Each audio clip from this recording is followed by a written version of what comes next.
Welcome to the fifth installment of CRDA's Resources for Resiliency series. My guest this morning is Ford Graham, an attorney with the law firm of K&L Gates, global firm, and he's obviously in the Charleston, South Carolina office. But before Ford went over to the dark side and became a practicing attorney, he was an accomplished economic developer, several high-profile positions with the South Carolina Department of Commerce, both in Europe and domestically.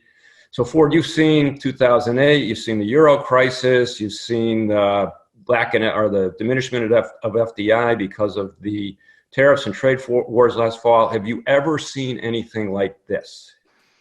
Yeah, Mike, thanks for having me on. I appreciate it. Yeah, I can safely say I've seen nothing like this. I mean, you even with the 2008, you saw a slow shift from different parts of the world, and you knew that it eventually would bottom out, and that we'd be able to come back from it. But this, you know, there's so much we still don't know about it. Will it end in the summer? Is it going to come back worse in the fall? Will it come back next winter? I mean, how will we react? I think, I mean, it's absolutely surreal, and everybody can see this. But it's also interesting because it's changing the way, obviously, we do business. It's changing the way we interact with each other on a daily basis. And I think that can also bring lots of interesting opportunities as we try to figure out what are the best ways that we can return to society, we can return to business, but yet keep each other and our employees as safe as possible.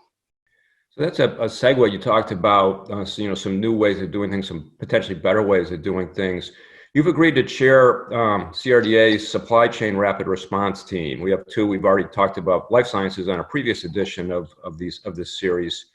So there's going to be a lot of disruption in supply chains. That's what a lot of smart people are saying. So I guess what's your interest in that, and why do you think it's important for CRDA to be focused on that now with everything else going on?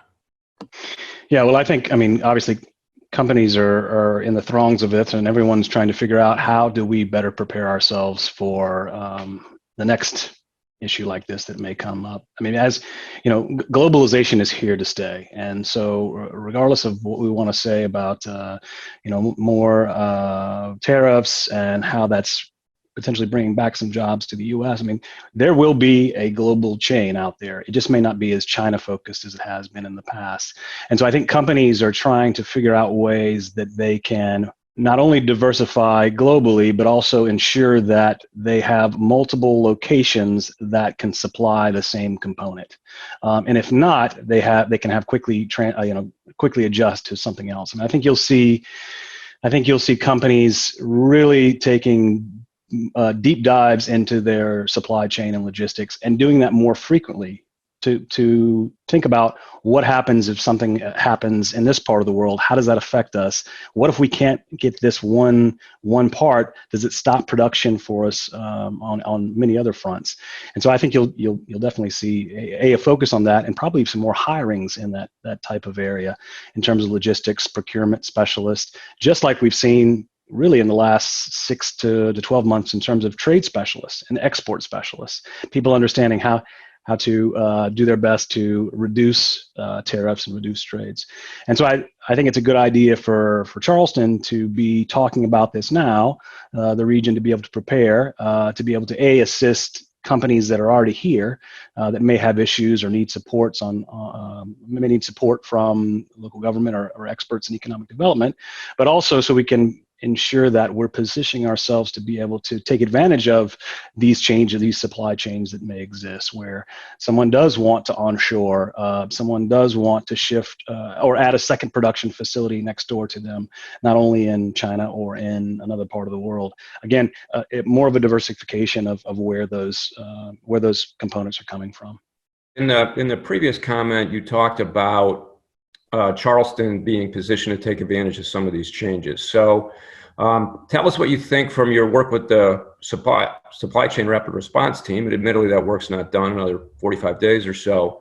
But do you see opportunities, 12, 18, 24 months out that we should be concentrating on now? Yeah, I mean, I think that companies now at the moment are focused on how do we get things started again, and they're going to try to use their existing supply chains in the short run, but will immediately, if they haven't been, they will be just in the next few weeks thinking about how do we adjust our supply chain to protect ourselves. And so that's an interesting opportunity because Charleston's a great place to live. It's obviously got the port here. It's got a lot of fantastic attributes.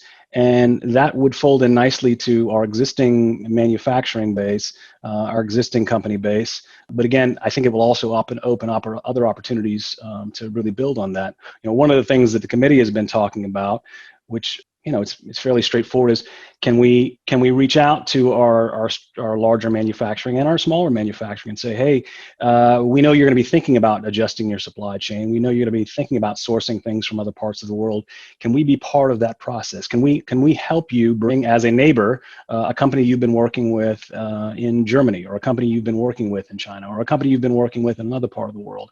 Let us help you make an introduction for us so that we can step into that relationship to a degree and talk about some of the attributes of being in Charleston. And that's worked really well in the past with some of our larger OEMs across the state. And it's probably something we're thinking about revisiting in the short term. All right. Well, Ford, thanks. That last answer reminded me of, from Secretary of Commerce Bobby Hitt on down. We all say economic development in South Carolina is a team sport. And we've always enjoyed working with our county partners, with Department of Commerce, with our local economic development attorneys, accountants, bankers, engineers. It takes a village. We all know that.